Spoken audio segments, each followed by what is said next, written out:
to the Daily Allegory through Astrological Divination. Today's video is Sekhmet's Thirst, Humanity's Bill. Today we're going to incorporate the concepts of Mars, naturally, the color of red.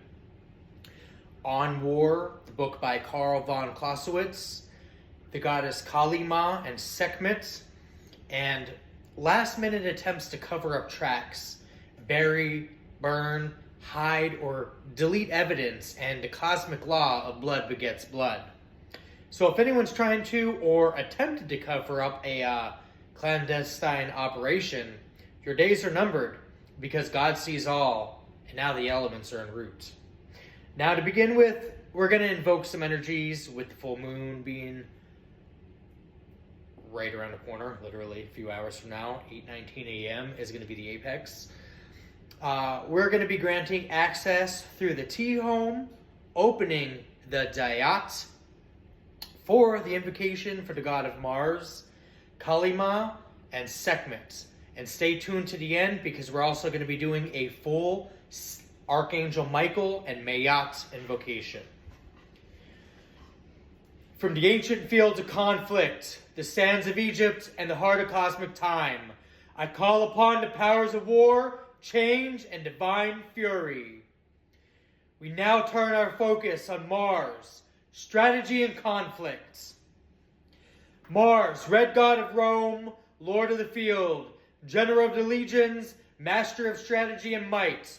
From the spear and shield to the planned attack, I invoke your disciplined martial spirits. Grant clarity in the chaos, courage in the fight. Let the soldier's will be known. Mars, hear my call. Now we focus on Sekhmet, fury, pestilence, healing. Sekhmet, fierce lioness of the Nile, daughter of Ra, lady of flame, the scorching eye, the great one of magic, you who brought pestilence and destruction and yet holds the power to heal. I call upon your untamed rage, your consuming fire. Burn away illusions, destroy weakness, and bring forth the truth through trial. Shekmet, hear my call. Now we turn our focus on Kali Ma, time, destruction, and liberation. Kali Ma, dark mother, goddess of time and power, you who dance in the fires of transformation, destroyer of evil and darkness, with your sword, cut the chains of illusion and the bonds of ego and fear. I invoke your wild, unbound energy, the ultimate release from all attachments. Kali Ma, hear my call. Now to combine the focused intent, the confluence of powers, Roman discipline and Egyptian fire, Hindu fury and the will of the warrior, Mars, Sekhmet, Kali Ma, converge your formidable powers here. Let conflict bring truth. Let destruction lead to transformation. Let the battle fought be dance of destiny. Guide the hand of fate and fury. By the might of the red planets and great mothers, let the truth be brought to light. So it is written, so it shall be. Sekhmet's Thirst, Humanity's Bill. In the sterile fluorescent quiet of the Strategic Analysis Hub, Major Eva Rostova, a woman of sharp angles and sharper intellect, stood before the wall of screens. The air hummed with the electric tension of the world on the brink. Her mission, driven by a series of high-stakes, last-minute attempts to cover up tracks of a clandestine operation, had led her to the philosophical precipice of Carl von Clausewitz that war is merely the continuation of policy by other means. This philosophy resonated in the very way and the stars above, charting a path of inevitable conflict. The stars mapped a narrative of escalating action and karmic consequence. Her astrological chart, a mirror of the global stage, spoke of Mars and a complex web of aspects. First, Mars trine Jupiter in the 6th. Eva's daily work was an engine of confident, expansive action. She commanded her unit with an almost faith-like certainty in their mission's righteousness, believing that their very immense effort in this logistics of war would bring a greater good, represented by Jupiter. Second, the Mars trine Saturn in the 7th. Her partnerships, particularly her tactical alliances with the rigid and disciplined Colonel Ben Carter, we'll use that name for point of reference, built on structured, reliable force. Now Ben and Eva were an effective, if cold, partnership of fire and ice, ensuring their war policy was executed with calculated control. Third, Mars opposition in the sensitive degree, Uranus in the 8th. The core of the tension lay here, in the shadows of the clandestine operations and shared resources of the 8th house. Explosive, radical surprises through Uranus constantly threatened their mission. This was the volatile, hidden cost of their war. A last-minute attempt to bury a truth that refused to stay hidden. Fourth, Mars trine in the sensitive degree, Neptune in the 9th. Their high-minded ideals and global propaganda in the 9th house were deeply intertwined with their actions. Eva could easily justify the harsh realities of their covert war with a dreamy, idealistic vision of world peace, a seductive spiritual justification for the bloodshed. Fifth, Mars sextile Pluto in the 10th. Now in the public eye, their force was precise and powerful, aimed at a complete transformation of the geopolitical landscape. They were building a new order, one calculated strike at a time, commanding respect and a certain level of terrifying power, if you will. Sixth, Mars conjunct Lilith in the 12th house. Now, the deepest, darkest truths lay buried in the unconscious realm. Eva's raw, untamed drive, her wild woman energy, was hidden from view. It was a secret compulsion that fueled her actions but remained just below the surface of her awareness. It's like the deep web and darknet lay just below the surface of the everyday consumer level. Now, this mission was simple on paper. Locate and retrieve data that would expose a past operation, a last-minute attempt to keep a ghost from the past from revealing its tracks, like digital footprints. The target was a data chip in an old forgotten bunker in a forgotten war zone. The clocks ticked down. As she mobilized her forces, the air around her felt thick, with a presence that was older than strategy itself. She felt the fierce, primal energies of the ancient war goddesses. Sekhmet, the lioness, the Eye of Ra, the goddess of destructive healing, whose rage was a purifying fire, was embodied in the raw, unstoppable aggression of her mission. And if you correlate this to alchemy, destructive fire through calcination is one way to make something stronger and more potent. Now, this was not a war of policy, but a war of annihilation. And then there was Kali Ma, the Dark Mother, standing in the crematorium grounds, her necklace of skulls and testament to the ego's death. Kali's dance was a frenetic energy of the 8th, the Uranus opposition, chaotic, uncontrollable, breaking all conventional rules to bring about a higher, if devastating at a minimum, truth. Eva's team moved with the precision of Saturn and the fire of Jupiter. The extraction was a chaotic success, a testament to their coordinated force.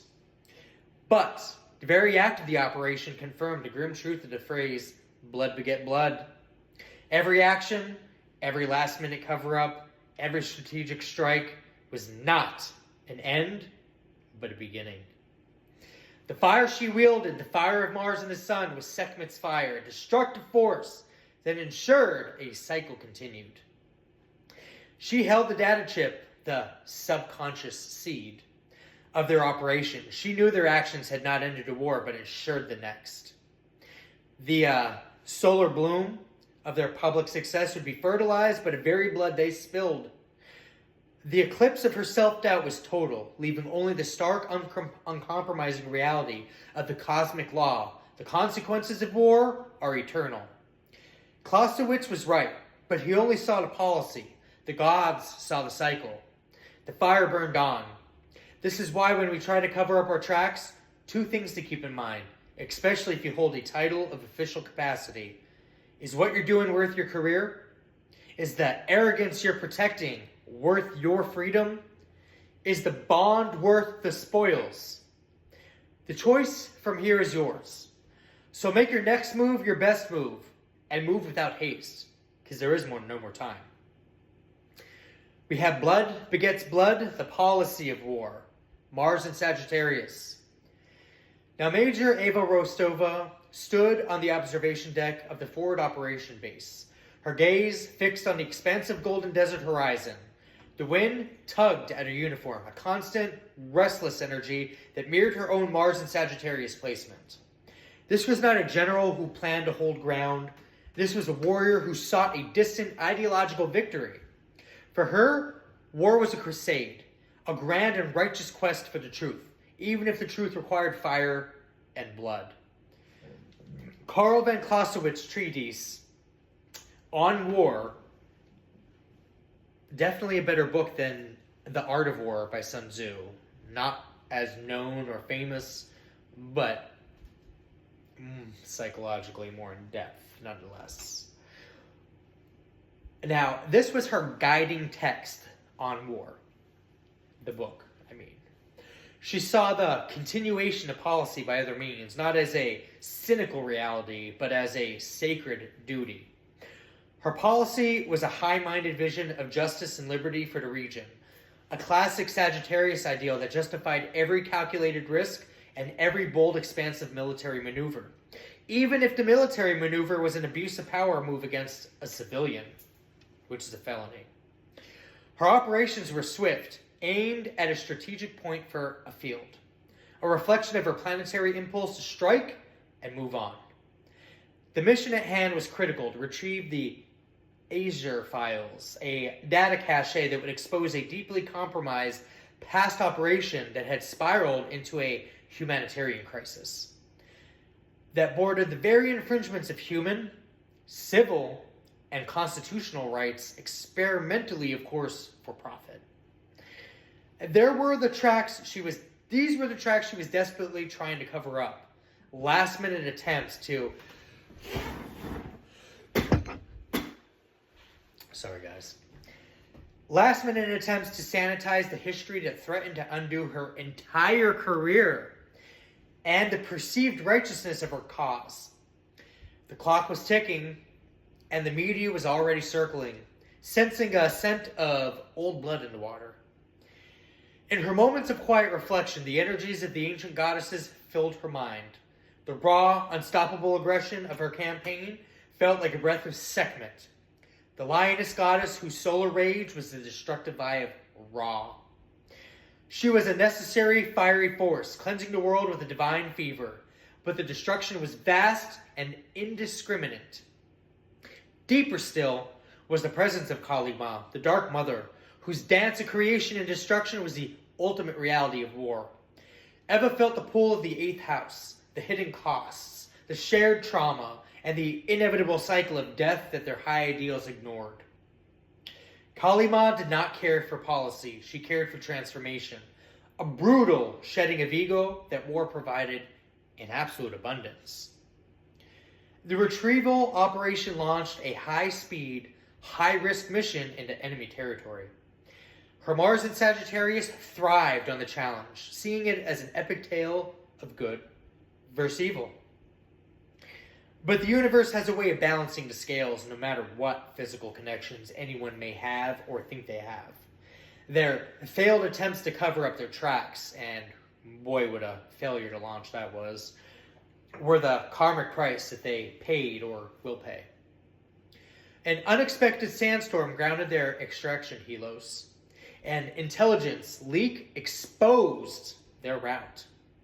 The very ideals that fueled their mission became their undoing, as local forces, inspired by their own high-minded sense of justice, ambushed them in their tracks.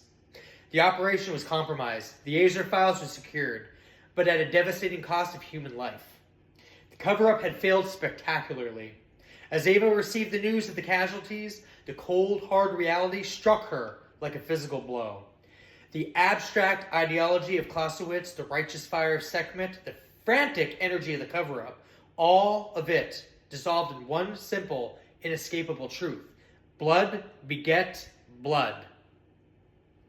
Her actions, though, no matter how justified by a grand philosophy, had sown the seeds of future conflict. The men who died had families who would seek justice, and their blood would be the debt paid in kind. The cycle was not broken, it had only just begun. The pursuit of the light of truth had only illuminated the dark, enduring cycle of violence that her war was supposed to end, but only contributed greatly to. I've got Psalm 55, and I'm going to spin this through the scope of Archangel Michael. Now, Psalms 55 is a lament of David expressing deep distress over betrayal by a trusted friend. Could you imagine that? And the surrounding violence of enemies. Considering the stories above ran through Psalms 55 under the guise of Archangel Michael here, who is going to be our angelic presence of the day. We'll visit this viewpoint and Michael's integral role within the psalm itself. Now, the first part, the cry of deliverance, Psalm 55, verses 1 through 8. The psalmist expresses fear, anguish, and a desire to escape the wind, storm, and tempest of his enemies. Now, Michael is the celestial standard bearer and commander of heavenly hosts, a figure who represents the call for aid and provides refuge from spiritual and physical storms. His protection offers a secure shelter, if you will, as the psalmist desires in verse 8. The second part, the betrayal and the enemy, Psalms 55, verses 9 to 15, and also 20 and 21. The core pain of the psalm comes from a man mine equal, my companion, my close friend, who has turned against him. Now, Michael's role here is the vanquisher of rebel spirits and a defender against treachery and lies. The cosmic battle between Michael and the devil, Jude 1, 9, Revelations 12, 7, is the ultimate story of a trusted beginning turning against divine order. In this interpretation, the betrayer represents the forces of evil Michael fights, while the psalmist's distress mirrors the pain of those under attack. 3. Trust in divine intervention, Psalms 55, verses 16 to 19 and 22. The psalmist resolves to call upon God, trusting that the Lord will save me, ransom me, and sustain the righteous. The final verse encourages casting one's burdens upon the Lord as we are today, under the energies of the full moon. Now, Michael's role here is where the connection is strongest in the contemporary spiritual and devotional literature. Prayers to Archangel Michael often invoke his intercession for protection, strength, and courage during times of spiritual battle. His mission is to defend the righteous and ensure God's justice prevails, and it always does, and perfectly aligning with the confidence expressed in these verses. Psalms 55, 22, NIV. Cast your cares on the Lord, and he will sustain you. He will never let the righteous be shaken. This verse is frequently shared in devotional context, asking Archangel Michael's protection, as he is seen as the instrument through which God provides the sustenance and defense. And then we have divine judgment of the wicked. Psalms 55, verse 33. Give me 1 second, guys.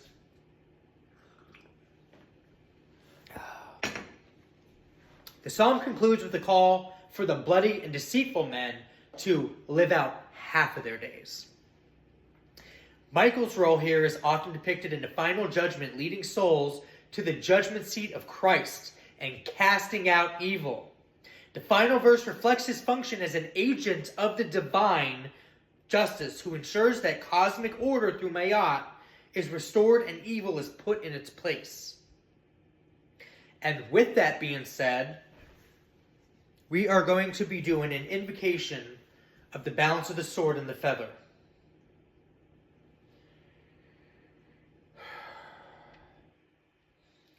Call on the divine warrior Michael.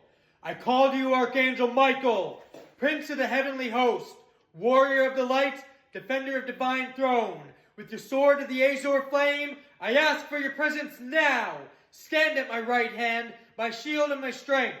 I invoke your power of divine judgment to expose all shadows, deceit, and illusion in my life and in the world around me.